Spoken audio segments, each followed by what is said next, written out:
পরীক্ষা, আমি সারা বছর কিছু করিনি, আমার পাস করিয়ে দাও যেভাবেই হোক। এখানে চুপ করে বসো, তোমাকে একটা তাবিজ নিতে হবে।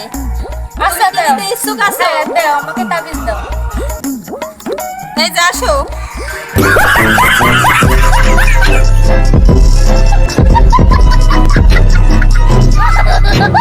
যাও পরীক্ষা দিয়ে এসো, তারপর আবার আসবে। বাবা, তুমি আমারে কি তাবিজ দিয়েছো? এই তাবিজে আমি পরীক্ষায় পাস করতে কি পারিনি। তাবিজ দিয়েছি মানে? পরীক্ষায় পাস হয়নি? না। তাবিজটা খোল, আচ্ছা, খুলছি, দাঁড়াও। তাড়াতাড়ি খোল।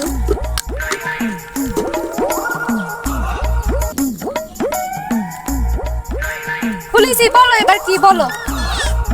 দেখ ওখানে কি লেখা আছে। পড়লেই পাস, না পড়লেই ফেল। এই তাবিজ দিয়েছো তুমি আমার।